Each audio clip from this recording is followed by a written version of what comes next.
We are following the death penalty case out of Florida. This is the case against Johnathan Quiles, accused of killing his pregnant niece. Why? Well, prosecution says it's because it was his child, and he had to get rid of the evidence. He says, I don't know what you're talking about. The body hasn't been found. She's alive as far as we're concerned. I have with me here Catherine Lizardo and Bob Mata to chat about this case and the others that we've been covering. Let me ask you, Bob, here's the way I kind of see this playing out time-wise, because you keep wondering, well, okay, how do we get to the dump, where they didn't find any body? The disappearance is December 19th of 2018. That's when she's last seen, when Iyana Sawyer is last seen.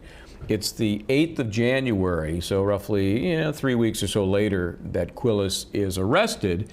Then they put him in the clink somewhere, and soon after that, apparently an inmate gets some info that sounds a lot like a confession. If not a full confession, at least some admissions, and that leads them to the dump. That's kind of my take on it without hearing those specifics from the prosecution's case. What do you think?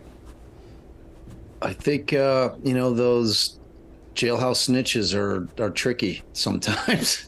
You always got to look and see what they're benefiting by snitching, and and I'm sure that they went through and saw what this guy was trying to get in order to turn state's evidence and snitch on the guy.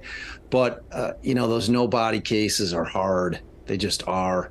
We've actually seen some convictions on a few of them recently, but they are tough cases because of that exact argument where they're claiming, well, she's still alive, prove me wrong. That alone kind of leaves it floating out there. Maybe there's reasonable doubt if there's not any kind of substantial evidence that she's dead. You have to prove that. It's one of the elements of murder is you have to prove that, one, they were alive, and you have to also prove that they were dead.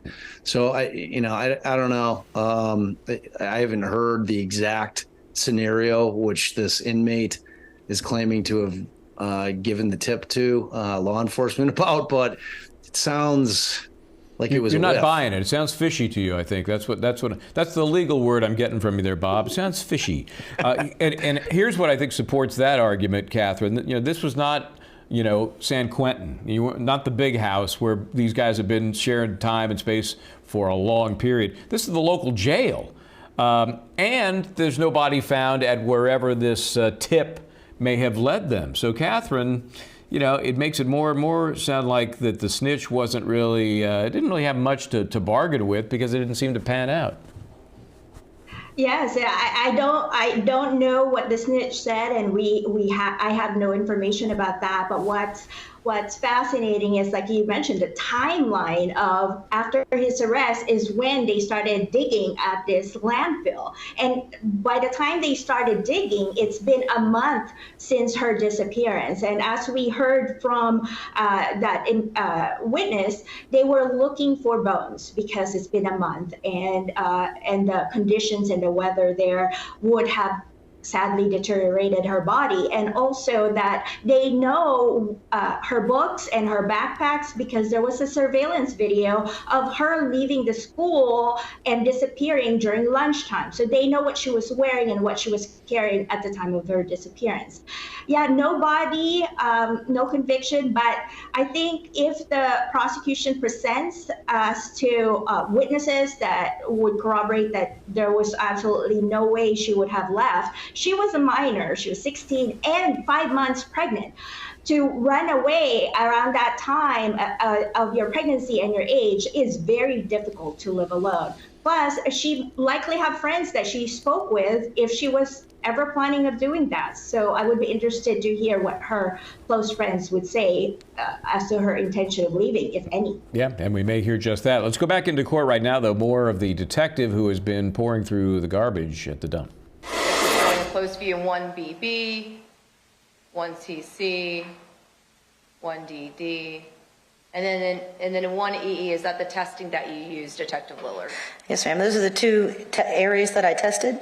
If this would actually have blood proteins in it, I'm going to circle it. Yes, thank Thank you. You see there's a Q-tip in there. What I do is we take a sterile cotton swab or cotton Q-tip, similar to what we would use to clean our ears.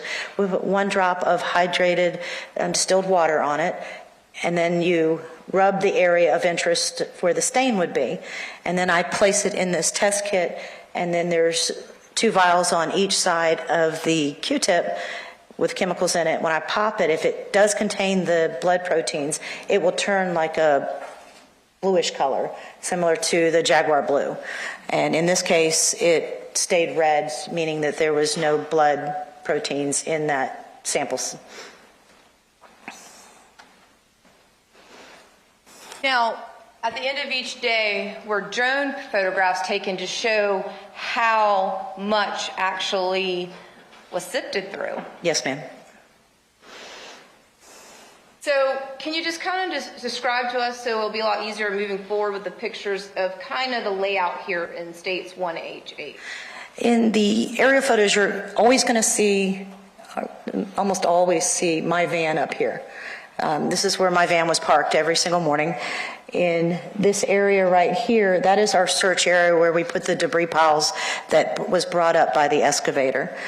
And this right here was our search area. And then what about where the vehicles are located to the far left of the screen? The far left, this is one of our first days. They were still setting up safety and security and the medical station. So eventually you'll see some white tents here. That's where everybody was decontaminated and rested, and that's where we had our medical personnel, that if somebody fell or got hurt, that we had medical personnel on standby. Now, did different personnel from JSO take different shifts? Yes, ma'am. And how long would a group do a shift? They were up there an hour or so, and then they would come back down and a new group would come up. We were constantly rotating them. The manual labor that we were doing is very intensive. It was very cold most days, and they're shifting through construction debris. So we wanted them to be safe, be able to get hydrated. So we were constantly rotating them out. In some photos, you might see one of those four-wheelers. That's how we were bringing them up and down the mountain, because I wouldn't allow any other cars except for mine and maybe one of the canines that were searching. So I was limiting the number of people that could come up on the mountain. So you'll see those little four-wheelers in some of the photos where they're bringing other people up. So we brought them up and down instead of bringing vehicles back and forth.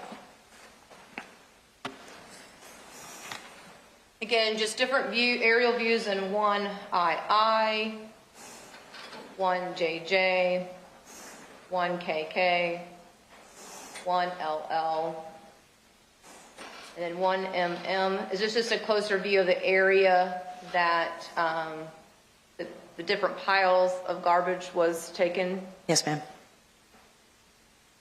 All right, so let's move on then to day 2.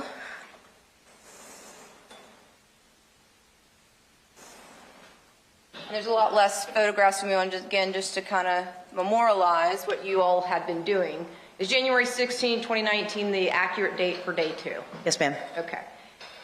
So in states 2A, I think you had stated earlier, again, when we're looking through your photographs for the 16 days, would you take photographs upon arrival? Yes, ma'am. A lot of times was the sun rising at that time. Yes, ma'am.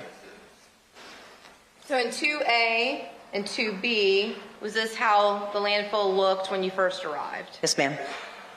In 2C, 2D, 2E, and those couple of photographs we just looked at, again, was that just to show the status of the actual pile? Yes, ma'am.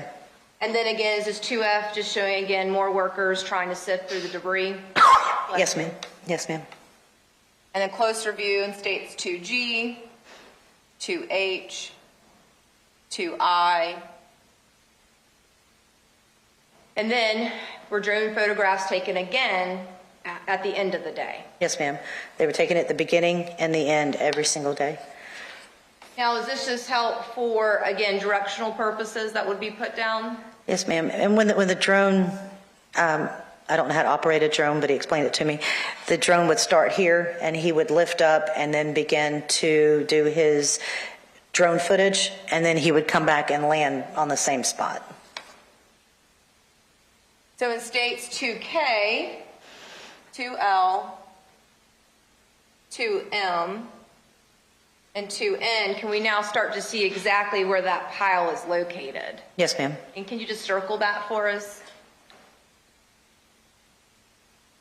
You can see where if you look to the left or the right of the red circle, you'll see all the debris are pretty much the same on both sides, but when you start looking where the excavator is pulling from, the color is starting to change because we also have some dirt in there that they have compacted, so we're starting to bring that, making a crevice where it used to be this, remember in the first photograph, everything was pretty much at the same level. We're starting to dig deep into the ground.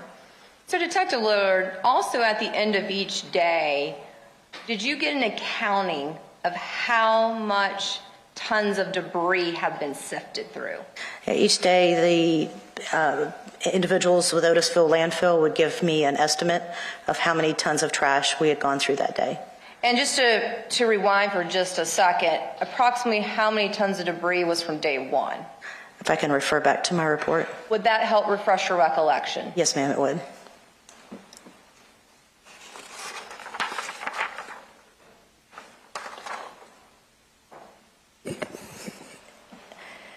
Edward Smushfield from Coxwell landfill estimated on the 15th of January 2019 that we went through 478 tons of debris.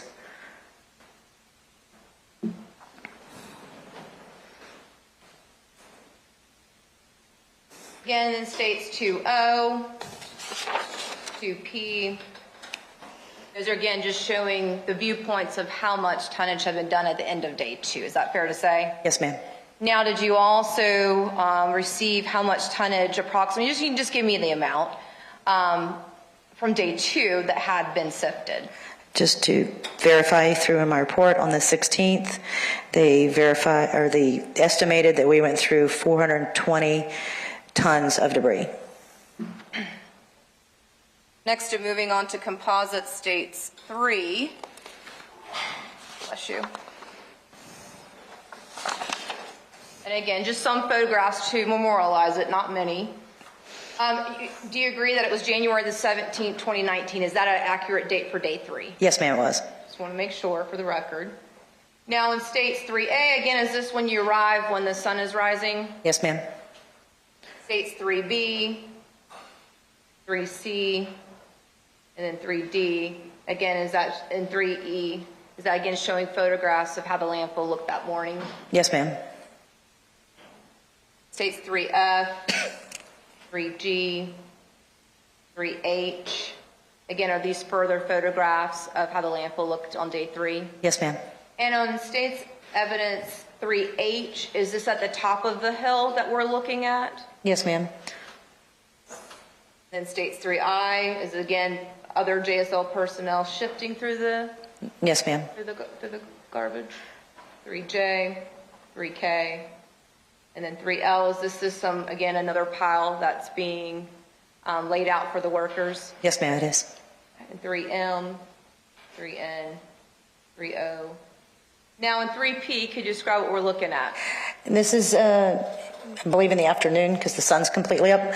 This is the drone, and I'm photographing it as it's coming off the ground, getting ready to begin taking its photographs. And then in the drone photographs, again, direction for 3Q. And now let's get a little bit closer here. In 3R, 3S. Now, do we actually see your crime scene van in these photographs? Yes, ma'am. In the lower left-hand corner, you can see my van here, and the vehicle here is one of the Coxwell employees for the Otisville landfill. And would your van have been the only crime scene van at this location? Yes, ma'am. So at any point in time, if we see this van in any photographs, that's your crime scene van? That is my van. 3T. Now, in 3U, can you point out now where we're at the end of day 3 in regards to how much has been sifted? And have you circled kind of in the middle of the photograph where you can start to see an indent of that hill? Yes, ma'am. And you, just for the record purpose, you did circle 2 different areas. I didn't get it long enough. I apologize. Did you mean to circle? Here, now I'm blue. The whole area? Okay. Yes, ma'am. Yeah. And then 3V, 3W, 3X, 3Y, 3Z. Again, are they just showing further viewpoints of how much tonnage? Yes, ma'am. Now, the end of day 3, what was the total tons of debris that have been sifted by the Jacksonville Sheriff's Office? That was on the 17th, right? Yes, ma'am. On the 17th, just verifying to reflect my memory, 210 tons of trash.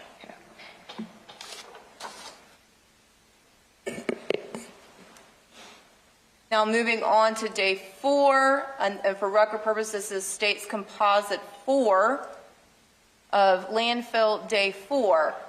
Would that have been January the 18th, 2019? Yes, ma'am. Again, just a few photographs. That has got to be a nightmare of a crime scene looking at the dump in the Johnathan Quiles case. We'll be back right after this. Stay where you are.